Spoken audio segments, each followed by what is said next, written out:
Boa tarde a todos, sejam todos bem-vindos aqui ao nosso painel. Nós temos um desafio muito bacana aqui. Meu nome é George Jamil, eu, em nome do Grupo IX, dou as boas-vindas a todos vocês na condução desse painel Novas Fronteiras do Health Tech. A saúde disruptiva pede passagem. Os setores ligados à saúde, em geral, mesmo antes da pandemia, nós dizíamos que a saúde estava à procura de soluções inovadoras, principalmente no tocante a modelos de negócio. Depois da pandemia, com tudo que tem acontecido, né, a questão do confinamento, o desafio dos tratamentos, o desafio da montagem dos novos modelos de negócio, de atender uma demanda reprimida, de atender uma demanda em situação a mais pressionada possível, né, o setor teve que se reposicionar. Nós vamos trazer aqui a experiência para vocês de cinco debatedores que estarão aqui conosco, né? Eu gostaria de apresentar superficialmente, inicialmente, todos os debatedores, todos os painelistas, e depois pedir a eles que se apresentem, por favor. Nós teremos aqui a participação do Vitor Gadelha, que é Head de Inovação Médica dos Hospitais DASA, o Guilherme Cato, CTO do Doutor Consulta, e líder do Comitê de Tecnologia do MID, do Movimento de Inovação Digital. Teremos também aqui a presença do senhor Carlos Papini, CEO e cofundador do Conecta Médico, a Marina Jacob, diretora jurídica e de Relações Governamentais da MEMED, e nosso amigo Vitor Magnani, para variar, né? Não tem jeito, né? Não tinha me avisado isso, viu? Eu não falo mais hoje, vocês vão falar agora. E o Leandro Bissol, sócio do escritório de advocacia PEC Associados.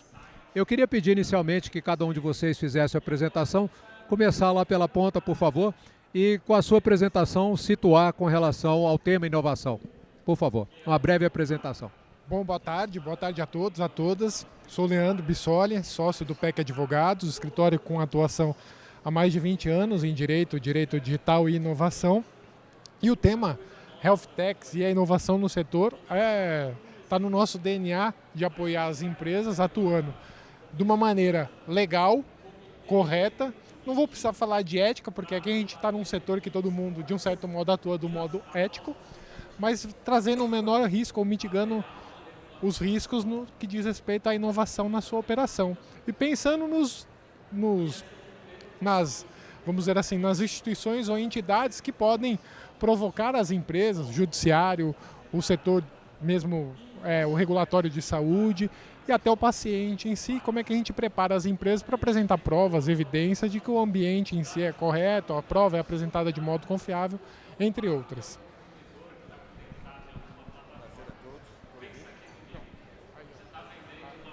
Alô, prazer a todos, uma boa tarde. É um prazer estar aqui nesse painel com painelistas especiais e o Jamil. Mais uma vez no Innovation Experience, o evento está ficando maravilhoso. Bom, meu nome é Guilherme Cato, sou CTO do Doutor Consulta. O Doutor Consulta é uma health tech de acesso à saúde, a classe média, tá? A gente consegue oferecer ali consultas, exames, enfim, todo tipo de tratamento médico a um preço bem affordable, né? bem de acesso para a nossa população, com uma puta qualidade, tá? Um NPS alto, satisfação médica alta. A gente tem conseguido fazer isso com sucesso nos últimos 12 anos. Bom, falar de inovação em saúde é falar da história do Doutor Consulta, né? Eu acho que a gente só consegue dar acesso porque estamos em cima de uma plataforma tecnológica muito forte. A gente só consegue dar acesso porque tudo que a gente faz na companhia passa por tecnologia e por inovação.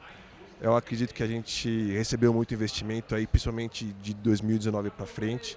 Muitos players nasceram, muitos players que já existiam ganharam tração. Então tem muita coisa boa no mercado, a gente atingiu uma maturidade muito legal.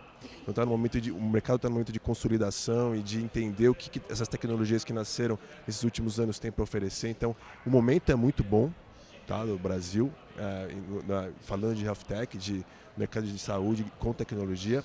Eu estou muito animado aqui, então acho que um papo legal que a gente vai bater e vai engrandecer o setor. Bom, boa tarde. Meu nome é Marina Jacob, eu sou diretora jurídica de assuntos corporativos lá da MEMED, cuido de Reogov Comunicação. A MEMED é uma plataforma de prescrição eletrônica. Eu acho que é provável que a gente tenha sido uma das primeiras health techs, porque a MEMED surgiu em 2012, ali de um sonho dentro de um consultório médico de trazer mais eficiência, de trazer mais saúde a partir de um software que pudesse resolver o problema do médico ali na hora da prescrição eletrônica, trazendo mais inteligência, trazendo mais segurança e com o suporte de um banco clínico que é completamente integrado dentro da nossa plataforma e que pode gerar, enfim, informações úteis para as consultas, informa para o médico com alertas de alergia, com alertas de interação medicamentosa, tudo isso em atual e constante evolução com todas as regras sanitárias. O medicamento saiu da lista da Anvisa, mudou de uma lista de um tipo de receita para outra, a MEMED avisa quase instantaneamente ali para o médico, para não ter confusão no balcão da farmácia. Assim. E aí para mim é uma delícia falar de saúde, não só dentro da perspectiva de regulação, mas porque a gente vê esse mundo acontecer e como isso gera benefícios imediatos, né? Tanto para os próprios médicos, quanto ali quando minha avó recebe uma receita da MEMED e vem contar que conseguiu ali entender direitinho, que não perdeu a receita, conseguiu adquirir o medicamento de forma fácil, enfim. Quando a gente fala de saúde disruptiva, a gente fala de melhorar a vida das pessoas e a gente espera que todo mundo nos acompanhe dentro desse grande sonho. Olá pessoal, boa tarde. Meu nome é Carlos Papini, sou CEO do Conecta Médico, participante do Mídia ali praticamente desde o início na plataforma Health Tech, no pilar Health Tech, e também no pilar de ESG com um projeto também na área da saúde chamado Colabora Saúde. Bom, aqui falando do Conecta Médico, nós somos literalmente filhos da pandemia, né? Nascemos ali no início de 2020, aguardando a resolução da telemedicina. Começamos como plataforma, viramos empresa de telemedicina e desde o ano passado nós fomos adquiridos pelo grupo Interplayers, que é um grupo de mais de 20 anos no mercado brasileiro, principalmente no canal farmácia, que transita mais de 7 milhões de pessoas por mês em suas transações nas diversas plataformas. E a nossa tese é muito simples. A gente está revolucionando a jornada da saúde. A gente precisa repensar uma nova jornada. Falar de acesso, falar de tecnologia na jornada atual, a gente só vai trazer mais custo ou menos desfecho. E vamos continuar aqui os próximos debates falando mesmo. A gente precisa repensar qual é a nova jornada da saúde.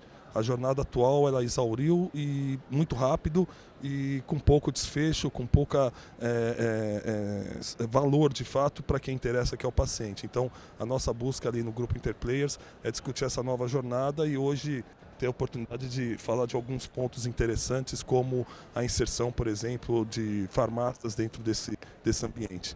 Mas vamos conversar sobre isso. Olá pessoal, boa tarde. Meu nome é Vitor, eu sou neurologista de formação, mas há 5 anos trilhei pelo caminho da tecnologia, inteligência computacional e atualmente estou liderando a frente de inovação médica na DASA, muito na frente dos hospitais, mas acaba tendo um papel cross. A DASA tem hospitais, tem clínica de diagnóstico, cuidados integrados, empresas de mais de 50 mil colaboradores que tocam aí mais de 10% de CPFs únicos por ano no país, né? Então é uma relevância muito grande para o setor e eu fico na frente de soluções que interagem principalmente com o médico ou o time assistencial, que precisa de uma validação mínima clínica, assistencial, para que realmente tenha um grau de segurança que a gente possa implementar. Então a gente trabalha muito na linha de inovação aberta e alguns projetos mais focados em inteligência artificial, que eu vou poder citar alguns exemplos aqui, que está na linha de inovação fechada, são projetos que são desenvolvidos dentro de casa e acaba inclusive ganhando mercado em algum momento. Muito obrigado a todos vocês pela apresentação. Queria, todos apresentaram aqui em algum momento inovações, a necessidade de inovar, a demanda que vocês têm, a pressão constante que tem por já serem inovadores e manterem o espírito inovador e continuar inovando. Queria saber de vocês, dentro da nossa pauta aqui, quais os principais desafios que vocês encontram para se manterem inovadores aqui no Brasil, para o consumidor, para o cliente, para o paciente brasileiro, diante das regulações, diante das pressões de mercado. Colher as opiniões de vocês com relação aos desafios perante a disrupção, a demanda de disrupção. Começar lá, eu acho que pelo regulatório traz o problema, depois a gente vem trazendo a solução. Ou vamos junto? Com certeza um desafio regulatório, sim. Mas talvez, voltando um pouco, tem um desafio que é do investimento, e tirando aqui o setor que a gente está do Sudeste, vamos falar do Sudeste, dessa linha que nós temos, o setor da saúde vai muito bem, é digitalizado, tem investimentos em si. Mas quando a gente pega outras áreas, outros estados, realmente não existe nem a digitalização. Então, está muito distante, o Brasil é muito grande e ainda você tem uma carência de investimento em tecnologia e infraestrutura, e o outro que está ligado à cultura. E aí vai para o tema que você trouxe muito bem, Jorge, que é, e o Vitor, a mudança em si do comportamento, ou como o nosso colega trouxe, da jornada em si. É uma nova jornada, não dá mais para trabalhar nessa mesma jornada que nós trabalhamos. E não adianta a gente pintar, que a gente estava num outro painel aqui falando de inteligência artificial, o chat GPT vai acabar com o médico, ou algo parecido, que já acabou com os advogados também, né? Não vai, né? Não vai acabar. Né? A gente tem que entender, absorver essa tecnologia e ser uma ferramenta para o médico. Coisa simples. A gente for pensar de jornada do paciente no médico que a gente acompanha, a gente vai no médico e a gente fica às vezes pistola, que o médico fica ali preenchendo uma cacetada de formulário, ele está te atendendo, mas ele está mais preocupado em preencher o formulário, seja para o hospital, seja para atender o regulatório, e ele poderia já automatizar isso, fazer um coleta de voz, já preencher automaticamente aquilo e seguir. Como é que a gente pode aproveitar essa tecnologia toda para ser isso? E o regulatório não vai impedir isso. Né? A gente tem aí meios, sim, para trazer esses modos disruptivos para o setor de saúde, para atender. Talvez quando a gente fala na disrupção para o setor da saúde, é como a gente vai conseguir atender todo mundo de um modo personalizado. Aí a gente está disruptivo. Acho que esse é o desafio. Boa, adorei sua colocação. Faz todo sentido. Guilherme, ele levantou a bola para você, hein? Sim, foi. Combinamos, foi, né, perfeito, Guilherme? porque uma coisa que a gente fala pra caramba lá no Doutor Consulta é como é que a gente vai aplicar esse monte de tecnologia, um monte de peso na cena, sem perder a humanização. Para vocês terem uma ideia, quando a gente faz análise de NPS das reclamações, a maioria da reclamação que tange o modelo assistencial é que o médico não encostou no paciente. Porque o cara já é da classe média, ele tem pouco dinheirinho para gastar. Né? Ele não quer, ele está na aflição, ele não quer depender do SUS. Ele gasta aquele pouco dinheiro, o médico nem olha na cara dele, não encosta, não exanima, não passa, não coloca o estetoscópio como fazia antigamente, lembra? Enfim. Se você colocar, por mais que você tenha uma nova jornada, tecnologias, chat GPT para fazer costurar a parte da jornada e ganhar eficiência, ganhar aceleração, enfim, uma série de coisas está vindo aí, mas se você perder a humanização, acho que junto você vai perder o paciente. Tá? Eu acho que esse é um ponto importantíssimo e é central na nossa discussão.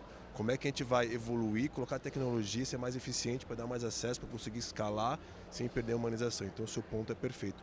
E o outro ponto é a gente também não esquecer das outras regiões do Brasil que ainda estão pontuadas no papel, né? Que é, enfim, o nosso colega acabou de falar. A gente não vai ficar aqui discutindo Open Health, RNDS, a gente vai ficar aqui discutindo como é que a gente vai integrar os dados, interoperabilidade, se a maior parte dos hospitais hoje do Brasil funcionam no papel, enfim. Então, tem um movimento antes, eu acho. Acho que se a gente falar de Sudeste aqui, São Paulo e grandes capitais, tá bem evoluída a coisa, como foi dito também. Mas a gente tem que olhar para o resto do país. E tem uma outra coisa que eu acho que a gente tem que olhar. Agora, eu vou te falar bem focado no Doutor Consulta. Tá? A gente nasceu em 2011. Em 2011 não tinha muitos players tech de saúde. Então a gente teve que construir nossa plataforma inteira. Hoje, não sei se faz mais sentido eu construir minha plataforma inteira com esse monte de player. Estava falando aqui com a nossa colega da Memed aqui. Putz, cara, eu acho que a minha parte da minha jornada, a gente tem assinatura digital, mas faz sentido eu manter isso daqui. Então, tem uma abundância também de novos players que estão maduros agora, bons, provaram, com tese comprovada, estão escalando. Então, tem uma coisa assim, investimento versus inovação aberta versus parceria, tá? É o que o Gadelha falou um pouco também. Então, acho que isso está no desafio do executivo também. Tem um desafio, assim, para somar, porque, enfim, eu concordo com absolutamente tudo que disseram, mas tem um desafio ainda focado na tecnologia e essa questão da gente, na verdade, ser uma experiência nova, que é a gente não digitalizar o que o papel já faz, assim. Acho que, por alguma razão, as pessoas entenderam que quando você fala em tecnologia em saúde, o que você vai fazer é pegar tudo que estava no papel, transformar para um software e continuar do mesmo jeito. E acho que não dá mais, né, para isso ser a premissa, né? A digitalização não é a digitalização de processos que existem no papel, mas é um novo formato de fazer ou de exercer, seja atividade assistencial, seja atividade de prescrição, seja atividade da aquisição do medicamento. Então, vou dar um exemplo que tem ali a ver com o regulatório. A primeira minuta que a Anvisa lançou sobre prescrição eletrônica previa a baixa da prescrição como um todo, o PDF inteiro. Só que quando a gente fala de papel, eu consigo ali fazer, eventualmente, uma baixa muito mais segmentada. Então, se eu tenho um paciente de uso crônico de um antibiótico, por exemplo, e eu preciso fazer o controle desse antibiótico, porque eu também não quero que os antibióticos não tenham nenhum controle sanitário, mas eu consigo fazer o controle e a baixa por unidade de caixinha prescrita, ou se eu tenho 2 antibióticos numa mesma receita, dá baixa em um, aí o paciente chegou em casa, viu que tinha, na verdade, o medicamento que ele tinha estava vencido ou não era suficiente, aí ele vai na farmácia ou ele compra digitalmente esse medicamento através de um site, enfim, de qualquer outra forma que ele queira comprar, e ele consegue, enfim, usar a mesma prescrição, um documento assinado, certificado, de outra forma, coisa que o papel não permite. E na prática a gente sabe que se a gente chega na farmácia, eles tiram uma cópia da receita e você leva a receita de volta para casa. Então, repensar, e é um desafio convencer autoridades ou mesmo os próprios profissionais da saúde que a digitalização ela envolve uma nova experiência, ela envolve outras possibilidades, por vezes muito mais seguras que o papel, e ainda, enfim, explicar toda essa nova jornada, até onde ela vai, quais são os limites e tudo mais. Então, acho que tem uma questão muito prática da gente não só replicar os erros do papel e convencer todas as pessoas nessa cadeia, né, de regulador até o usuário final, até o próprio paciente. Mas temos caminhado, né? Acho que hoje em dia a gente vai explicando qual é o nosso produto, vai melhorando o produto, e isso só acontece depois que a gente gera impacto mesmo na vida das pessoas.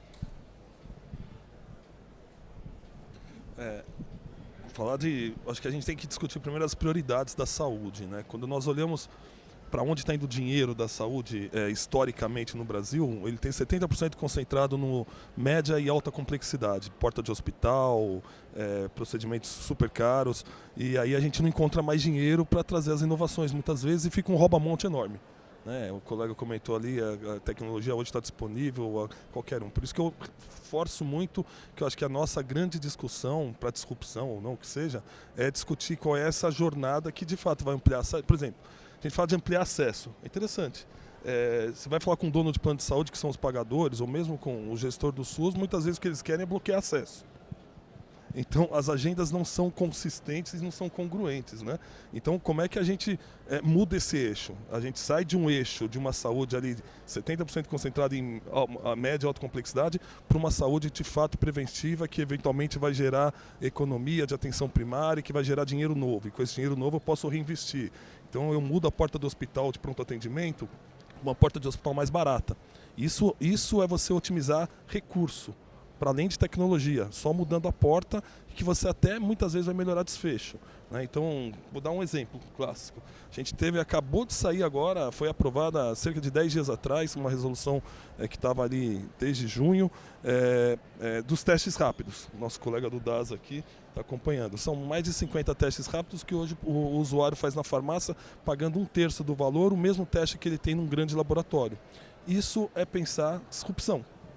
Isso é pensar, de fato, acesso que com valor, né? Que é custo e desfecho. Eu tenho um custo menor com desfecho maior, isso é valor, né? Essa é a lógica de valor.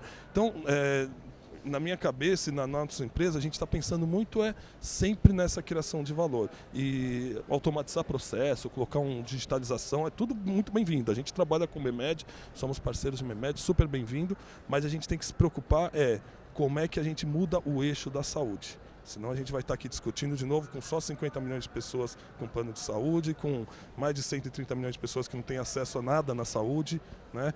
Então, essa é a busca que a gente tem em termos de falar de disrupção. Muito bom.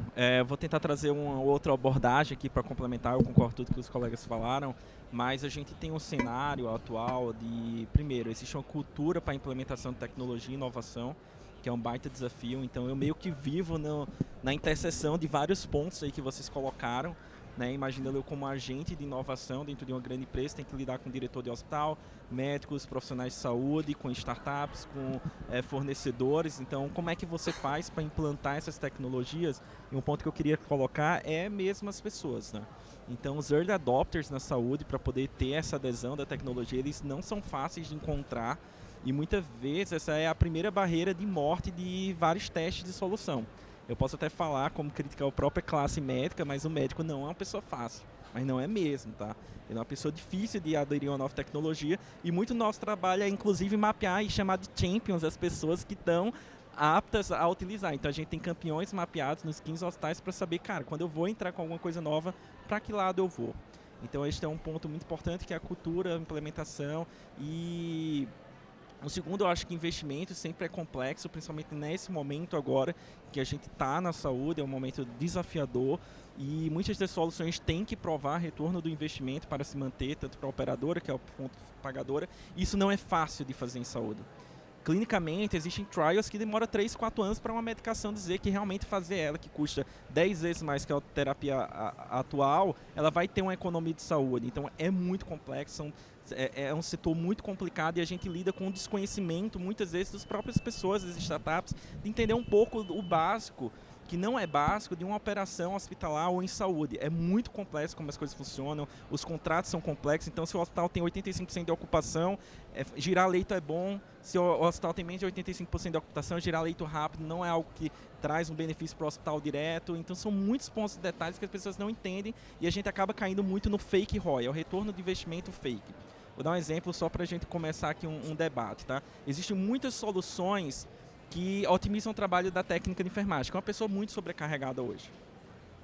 E eles chegam lá e falam, cara, eu melhorei o trabalho dela em 2, 3 horas por dia.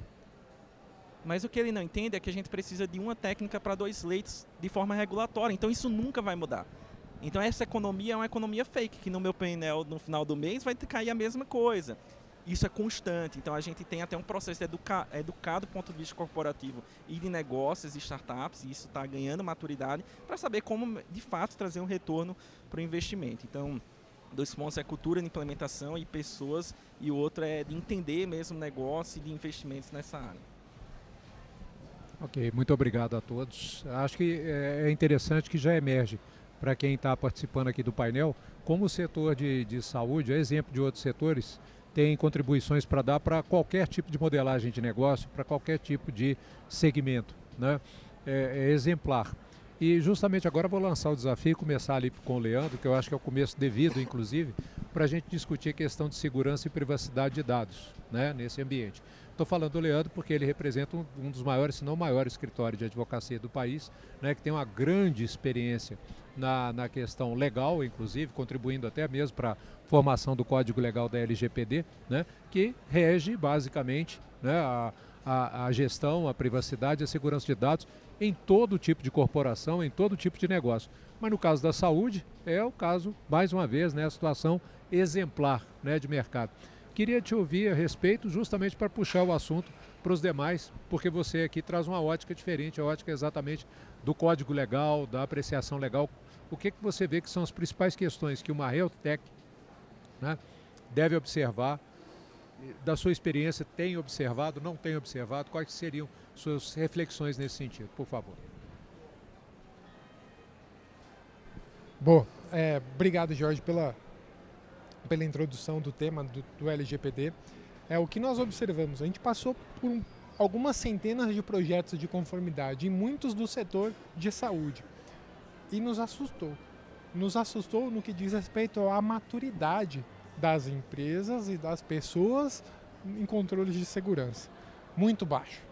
Baixo, e não apenas no digital e também no papel, como comentou aqui o meu colega também, do Guilherme, sobre a falta da cultura de segurança.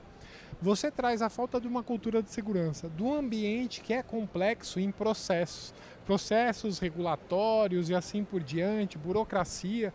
Vou pegar o colega aqui, ele fala assim, uma classe difícil são médicos. E a gente sabe que os advogados também são, e os advogados também são difíceis, né, de adotarem essa tecnologia.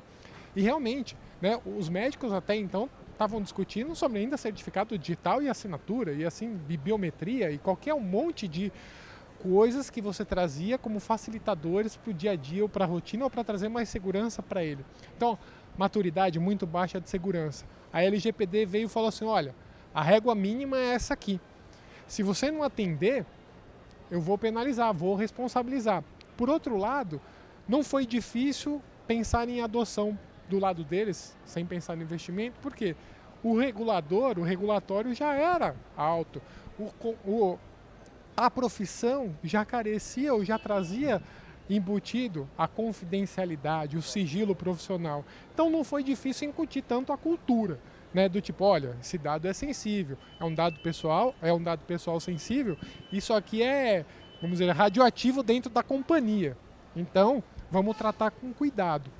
Aí começaram os desafios do compartilhamento em si desses dados. E quando a gente chega num Open Health, que é o que a gente busca em si, de ter os dados abertos em si, não tenho dúvida que isso tem que ser muito pautado em privacidade. A privacidade e a segurança do paciente, ou seja, dados anonimizados.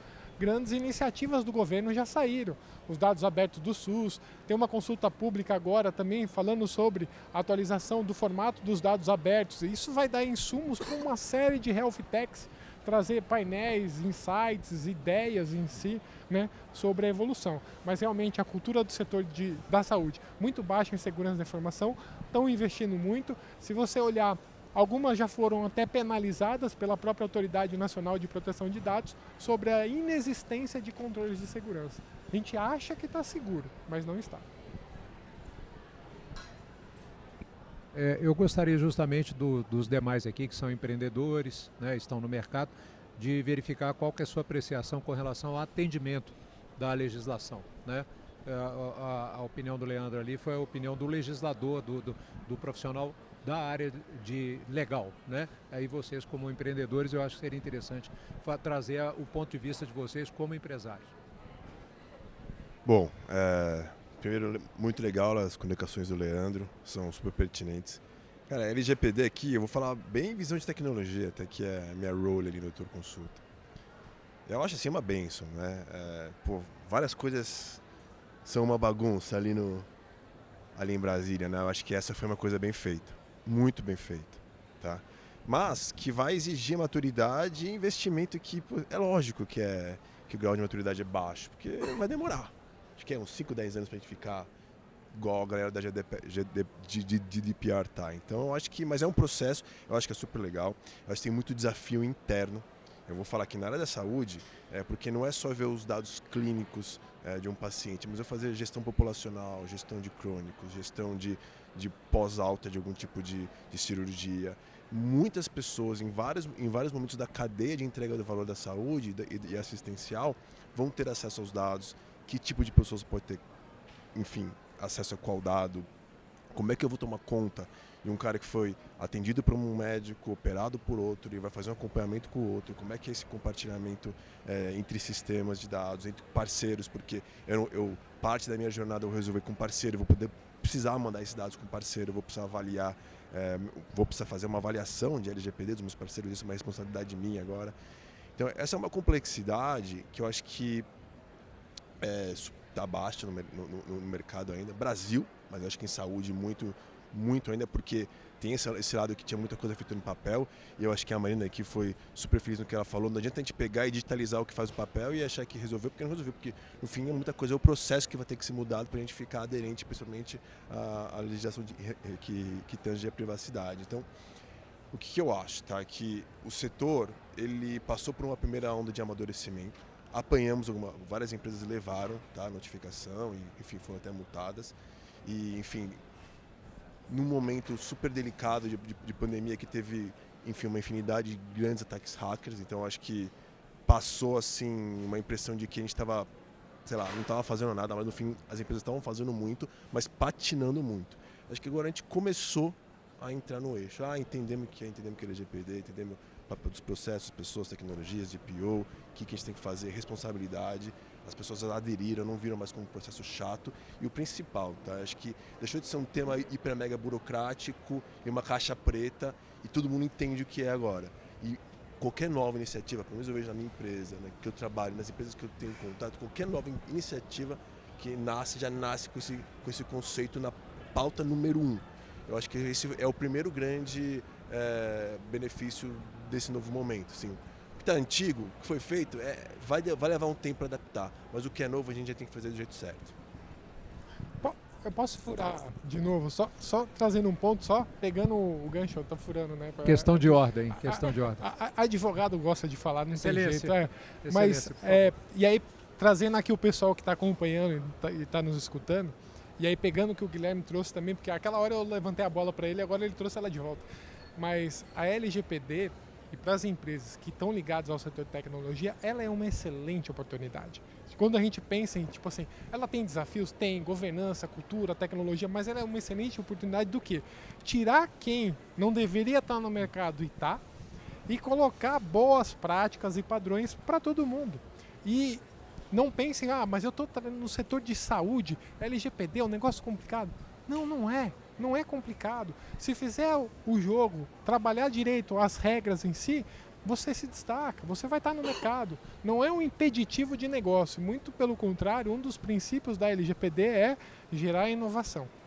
Então eu entender privacidade, entender segurança de dados para a inovação do setor de saúde. Fantástico. Então era esse o pela ordem. Eu vou continuar e dizer assim, que eu acho que, na verdade, a cultura de privacidade de dados ela é um requisito de existência das empresas que estão aqui, né? E pra gente isso é muito sério, e aí esse aumento de sarrafo fez com que várias das nossas empresas aqui representadas tivessem diferenciais competitivos no mercado. Então hoje, quando a gente fala de privacidade, a gente não fala de um custo de implementação, a gente fala de investimentos de implementação, porque se eu não tiver isso muito claro dentro do meu sistema de privacidade, dentro das políticas, se eu não tiver privacy by design, eu não tenho negócio. Assim. Então é um sarrafo que precisou subir, e ainda bem por isso, porque a gente lida de fato com dados pessoais sensíveis. Assim, precisa ficar muito claro o que eu faço com os dados desse paciente. Mas na vida como ela é, no cotidiano, a gente tem visto que uma parte, aí a parte do empreendedor que leva a privacidade a sério, também é um pouquinho educacional. Então, por exemplo, é comum chegarem pedidos de exclusão de dados. Mas quando a gente está falando de saúde, a gente está falando de prontuário, a gente está falando de histórico médico. Eu não estou falando de uma conta numa rede social que eu posso excluir e nunca mais aparecer. E aí posso dar um exemplo real e não memédio. Quando eu cheguei para ter minha filha recentemente, primeira vez que eu estava no painel do MIDI, eu estava grávida e não sabia, descobri saindo do MIDI. Hoje ela tem 1 ano e 4 meses. Mas a primeira vez, quando eu cheguei, por exemplo, para ter minha neném, claramente foi colhido o sangue do cordão umbilical para fazer um teste de qual era teste do pezinho, enfim, tudo isso. Faz sentido eu mandar um e-mail para esse hospital e falar exclua todos os dados da minha filha?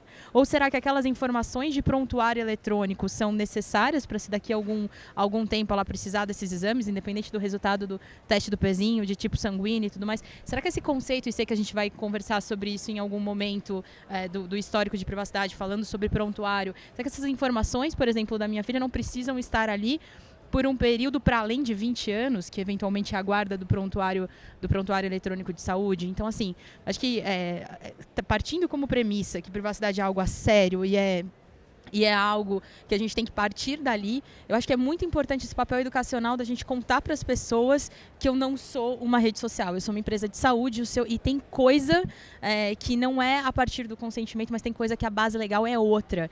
E a gente está numa cultura de privacidade no Brasil que as pessoas acham que tudo é consentimento, mas existem outras bases legais necessárias na LGPD e que a saúde eventualmente se apropria mal, né? Talvez o sistema bancário já tenha aprendido a trabalhar isso de uma forma um pouquinho melhor, mas a gente aqui como saúde ainda sente a necessidade de explicar para o paciente que eu consigo excluir tudo que você quiser da minha plataforma. Especificamente o PDF da sua prescrição eletrônica eu tenho obrigação, guarda legal, de manter por um período mínimo, e aí o CFM e a NPD que briguem para definir qual é exatamente esse período mínimo, porque se alguém me perguntar qual foi o remédio que ocasionou, ou qual foi o pedido de exame que você pediu daqui 5, 6, 7, 8, 9 anos, talvez eu tenha guarda legal de apresentar isso perante as autoridades. Isso não implica de forma alguma que eu vou compartilhar isso com outra pessoa, porque eu tenho outras regras para compartilhamento. Então é isso, assim, é um grande oceano azul de oportunidade, tanto para fazer novos negócios, como para ensinar as pessoas e falar sobre isso, e como é que a gente traduz isso tanto para médico quanto para paciente. Assim, eu acho que privacidade em saúde é uma das áreas mais divertidas de se trabalhar na prática, porque a gente escuta muito e na prática é totalmente diferente. Assim, na prática a gente ainda está caminhando para ensinar as pessoas o que de fato a gente está fazendo e gerar esse vínculo, que na MEMED, por exemplo, a gente fala muito que é um vínculo de confiança. Então, assim, é mais do que... O meu problema não é a multa da NPD, meu problema é quando o meu médico deixa de confiar o que eu faço com os dados do paciente, porque ele para de me usar. Então, é um vínculo ainda muito maior que o regulatório de obrigação. Perfeito. Só fazer um parênteses aqui.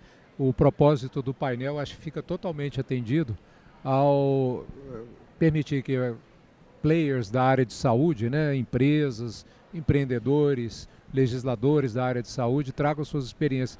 Verifiquem só, por exemplo, né, a prática de regulatório, uma lei que tem uma apreciação ética extremamente positiva da sociedade, a atitude, a postura profissional, a postura organizacional das empresas que estão aqui, dos profissionais que estão aqui, a questão de cadeia de valor agregado, a questão de proteção de dados e a questão de tecnologia. Tudo abordado até agora, ainda temos mais por vir. Por favor. Não, só corroborar a fala da Marina, muito boa. Essa questão do histórico, né, da saúde é muito importante mesmo, né? Então a questão, não dá para vou deletar simplesmente, acho que esse ponto é interessante, pegando a fala da Marina e projetando a questão da integração dos dados, né? Fazer saúde não dá para ser segmentada e de forma estanque. A gente tem que, de fato, pensar isso numa integração, porque você consome saúde em todos os lugares. A partir do momento que a gente consiga integrar esses dados, a gente terá uma riqueza melhor para poder ter as ações de saúde. Então, o colega falou lá na ponta do Open Health, ele é fundamental, né? A gente evoluir para esse cenário de uma forma regulamentada pelo governo. Não acredito em Open Health privado, ali cada um com o seu...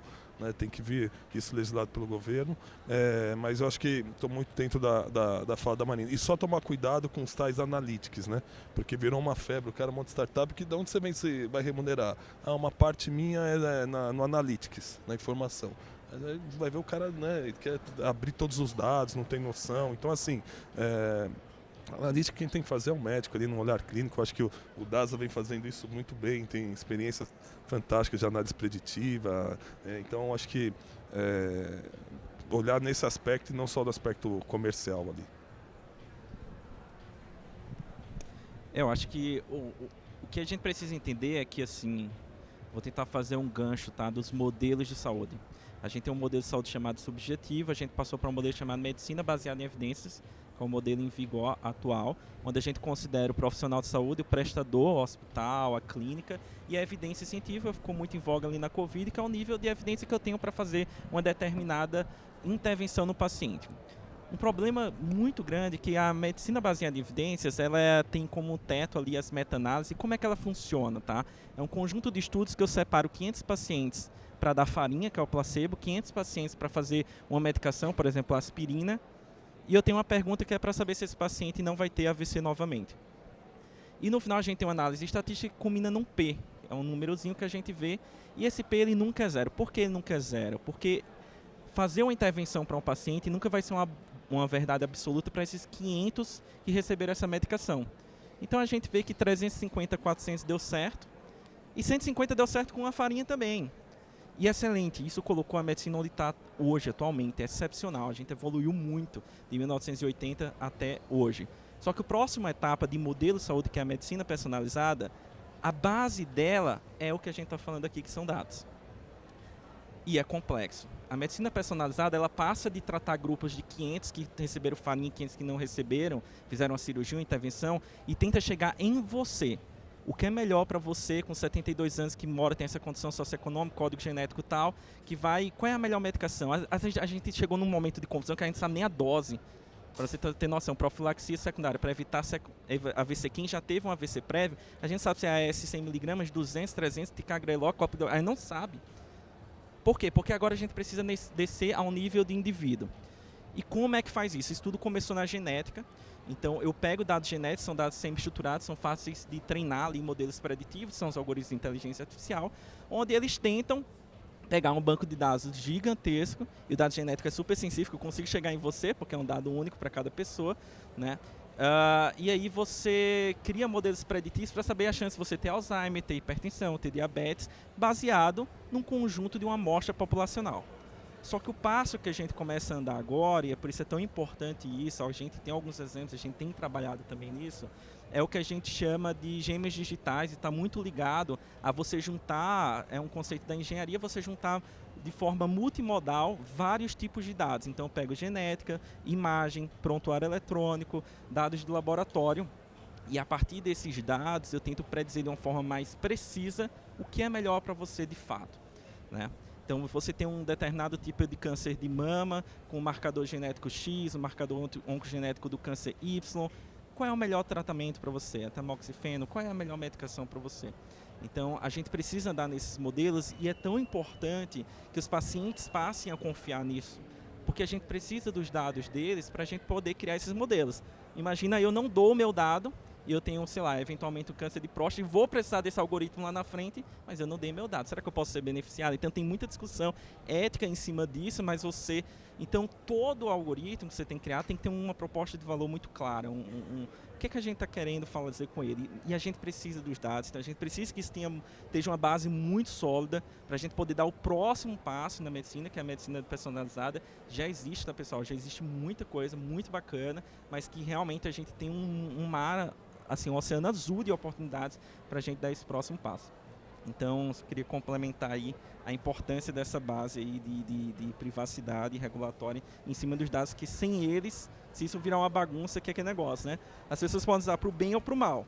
E até teve uma discussão, será que não está na hora da gente dar um stop, discutir um pouco melhor isso e voltar a fazer algoritmos de forma mais robusta depois?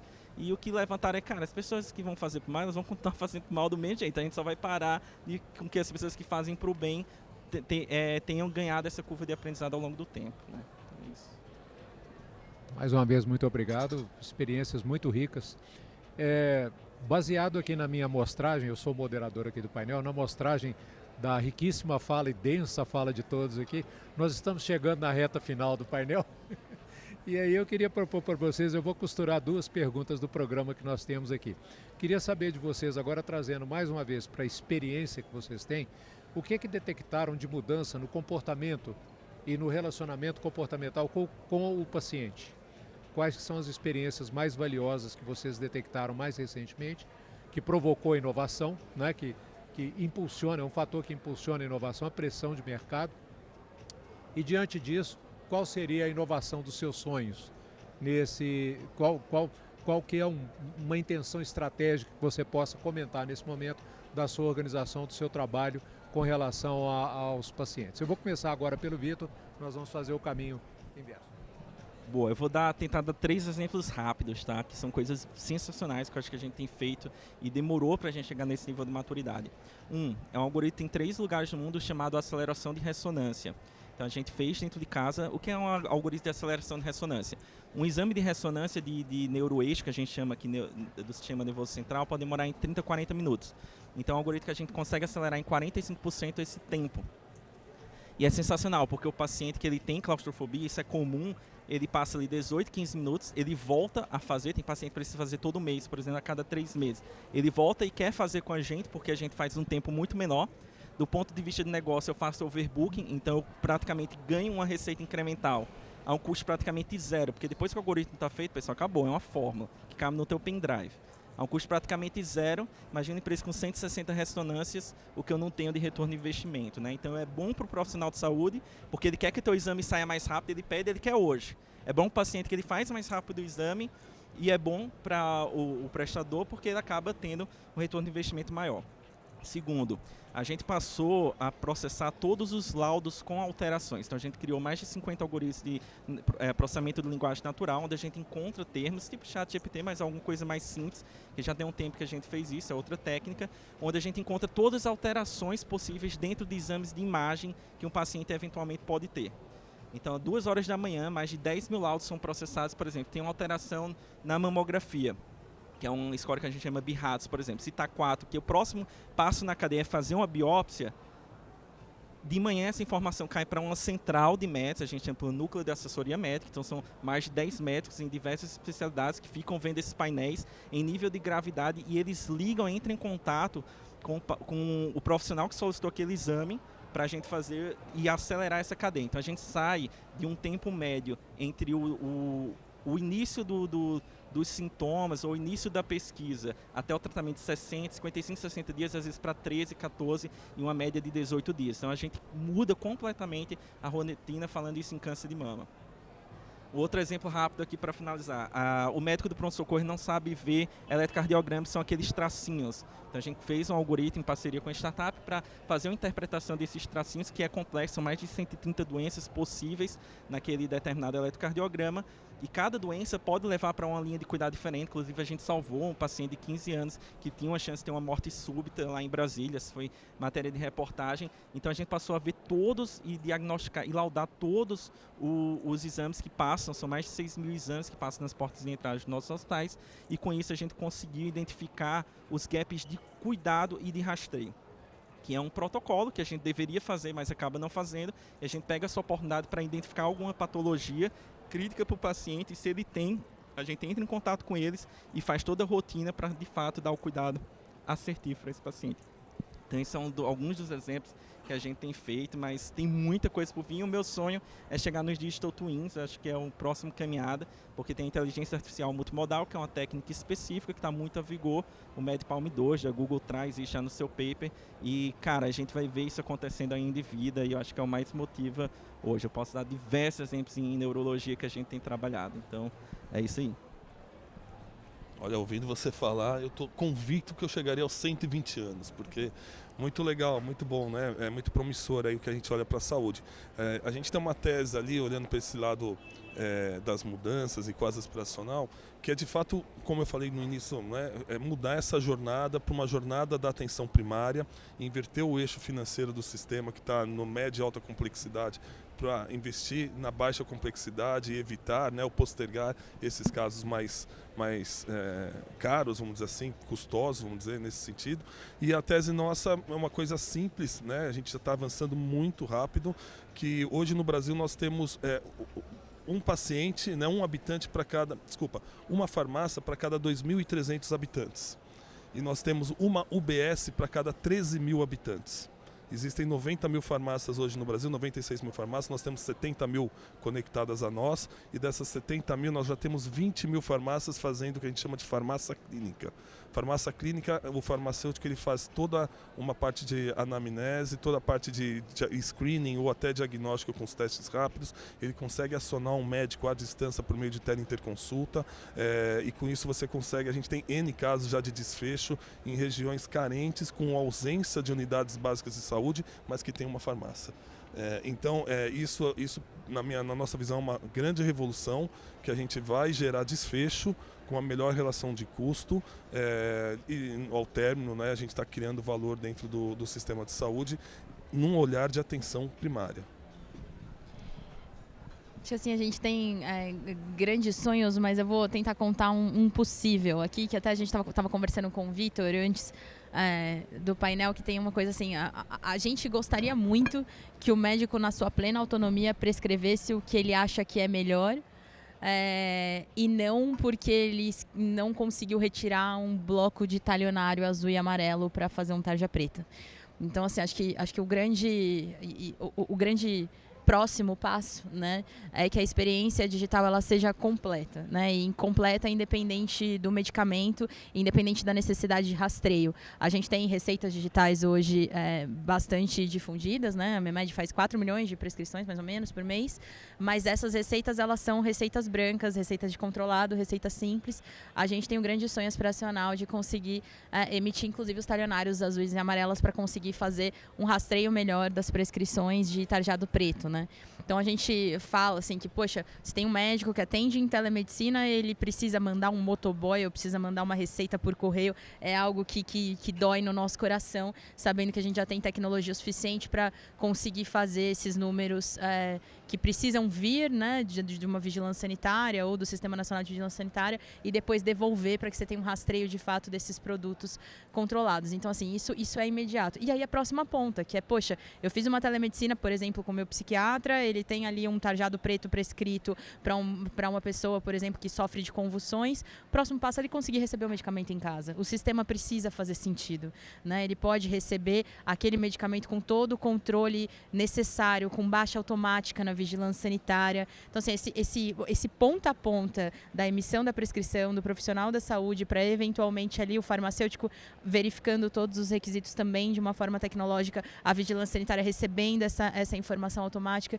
Assim, parece tão simples para outras pessoas que já trabalham em outros setores, por exemplo, o bancário, que eu já citei, né? Poxa, você tem ali uma integração de informação, é só, nesse específico ponto é só software, assim, é só tecnologia, mas tem várias vigilâncias sanitárias, você tem uma cadeia super quebrada, você tem uma questão ali da entrega das farmácias, das grandes redes de farmácia, enfim, o nosso sonho é só possibilitar uma experiência digital de saúde dentro de um contexto de telemedicina ou mesmo na presencial de uma forma mais completa e integrada. E a primeira pergunta que é o que os pacientes querem, o que eles exigem é isso. Porque os pacientes, eles ficam de uma forma positiva mal acostumados. Por que eu posso comprar um antibiótico, mas não posso comprar o remédio para minha mãe de uso controlado, de uso contínuo, tarja preta?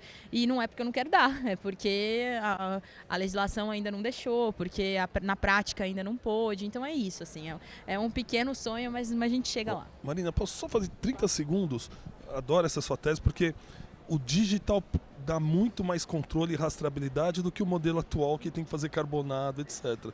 Então não faz o menor sentido realmente a gente não ter ainda os controlados também liberados para prescrição digital. Pô, eu vou tentar deixar aqui um tempinho ainda pro Leandro, mas sim, o sonho da Consulta se resume em reduzir as filas da saúde, seja do SUS quanto a dos planos de saúde, tá? E passa muito pela mesma missão do meu amigo Carlos aqui, que é mover esse sistema nosso, que ele é hospitalocêntrico, né, que é muito focado em hospital, onde as coisas são caras, alta complexidade, para um modelo que dá atenção primária e secundária, mas o nosso modelo aqui é mais one-stop shop, né? Então eu vou dar um exemplo aqui, o nosso paciente, que ele está na raio ali de 110 milhões de brasileiros, que é o nosso mercado endereçável, ele vai 6 vezes por ano no médico, tá? Os que são doutor consulta, eles vão duas vezes no doutor consulta, quando é urgente, então eles vão despender dinheiro, 4 vezes eles vão no SUS. Se eu puder trazer ele mais uma vez, eu sei que o SUS vai poder atender mais uma pessoa, que não são esses 110 milhões de brasileiros, são 70 milhões de brasileiros que vão depender de política pública, não importa quanto é que é acessível ou for. Então esse é um sonho, tá? Porque o que acontece hoje é, o paciente vai no SUS, ele não tem uma opção de saúde que ele consiga pagar, e aí ele demora meses para conseguir uma consulta e não vai, aí acaba esquecendo de que tem que ir, enfim, é super ineficiente toda essa troca, e aí quando ele chega lá, ele já está super debilitado e super caro para o sistema. Então quanto mais rápido a gente reduzir essa fila do SUS, quanto mais rápido a gente reduzir as filas, inclusive do plano de saúde, né, dando consultas e exames pelo mesmo dia, eu acho que a gente vai poder agregar para a sociedade como um todo. E eu acho que o paciente quer isso, ele quer ser atendido, ele quer ser, sei lá, ele quer poder ter essa sensação de que ele pode cuidar dele e da família dele. Essa é uma coisa que falta em várias pesquisas que a gente faz. O que vocês precisam, né? Um cartão, um plano de saúde? Não, eu quero poder dar segurança para minha família. Eu acho que esse é o sonho da maioria da parte dos brasileiros. Então, se a gente puder contribuir um pouco, a gente vai estar feliz. Desafio, né? Já passamos por tantos desejos, anseios em si. Talvez o que seria o imediato, pensando em imediato, de um certo modo, a classe, o regulador, conseguir reduzir burocracia médica, porque o médico ele é um profissional caro pela até a sua formação. Para ele chegar a ser um médico, ele custou muito caro, não apenas para a família dele e para a sociedade como um todo. É um profissional caro, para deixá-lo na burocracia médica, preencher formulário, preencher um monte de coisa que ele fica fazendo. Deixa isso para a tecnologia, que hoje a tecnologia pode apoiá-lo muito nisso. Fazer com que, e aí, de novo, seja ainda no momento de estudos na faculdade, ele seja assim um early adopter, ou seja, ele adote a tecnologia, e a tecnologia seja assim uma ferramenta de apoio ao profissional, e não que a tecnologia vai substituir o profissional, porque isso eu acredito que não vai acontecer. Ao mesmo tempo, a gente tenha cada vez mais confiança de que essas estruturas, que é o que nós aqui desejamos, que estejam aplicadas para melhorar a qualidade no atendimento, sejam confiáveis, porque por experiências anteriores nós sempre vamos desconfiar que tem algo por trás ou alguém vai me vender alguma coisa, né, no uso desse dado. E a gente tem que trazer confiança tanto para o paciente, ao ele falar, sim, tudo bem, o meu dado está com você, porque o médico, e não apenas esse médico, mas qualquer médico que você for, você vai poder dar o acesso a ele acessar o seu prontuário onde quer que esteja. E eu não preciso ficar andando com pastinha para cima e para baixo com os resultados dos meus exames, né? Esse seria um bom cenário. Para chegar na evolução, que é o que o Vitor comentou, exatamente do atendimento, vamos dizer assim, personalizado para todo mundo. E é quase o preditivo em si, se a gente for chegar nessa linha. Então eu acredito que a gente conseguir trabalhar, e aí a pressão da sociedade é muito importante. E aí pegando um pouco do que o Carlos, né, comentou, quem são os atores para fazer as pressões? Se a gente não tivesse passado pela pandemia, pessoal, vídeo atendimento, teleconsulta nem autorizado teria. Olha só, a classe em si também não adere. E eu não faço só crítica ao setor da saúde. Se você for pegar os profissionais mesmo do setor da advocacia, até o ano passado eles tiravam todas as legal techs ou alguma coisa que facilitava o acesso à justiça ou automatizava o processo. Hoje a própria classe entendeu, olha, não dá para brigar com as techs. Vamos entender e trazer elas. Hoje a própria Ordem dos Advogados tem um marketplace de legal techs para oferecer para a sociedade. Isso é o que a gente tem que chegar. Seja via SB, seja o que for, a gente tem que chegar nessa evolução. Então esse é o grande desafio, o anseio para chegar lá onde o Vitor falou, que eu acho que todo mundo aqui ficou babando, né? Eu tipo assim, Vitor, toma aí meu DNA, meu RNA, faz o que você quiser, me dá a pílula hoje que igual o Carlos eu vou viver até uns 150 fácil. É isso. Nós estamos no caminho, né? Aqui tem uma notícia boa para todos aqui, nós ganhamos mais 5 minutos, viu? A coordenação nos deu mais 5 minutos. Ainda bem, estamos aqui no meio de pessoas que gostam de conversar, gostam de expor seu conhecimento. Eu queria fazer uma rodada aqui de mensagens finais do painel, né? Acho que foi muito rica a troca de experiências. Começando. Vamos lá. Bom, mensagem final. Vou puxar o gancho aqui. Privacidade e proteção de dados não é um impedimento do seu negócio. Pensar em segurança, pensar em privacy by design. Sua health tech vai sair do papel e vai ser jornada. Tem muita oportunidade no setor em si. O governo está disponibilizando insumos para fazer análises iniciais e entender modelos em si, né, de atendimento. Fiquem acompanhando o ecossistema do Open Health, que vai acontecer, essa troca, intercâmbio de dados em si. E participem como cidadão, né, nas discussões para trazer mais tecnologia para o nosso dia a dia no atendimento de saúde.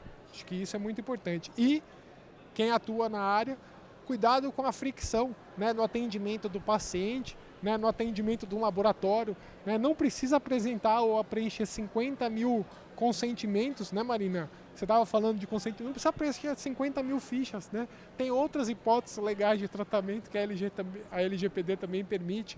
Né? Sejam mais friendly para o paciente também. Boa. Mensagens finais aqui. Bom, primeiro, eu acho que todos, se não estão, fiquem.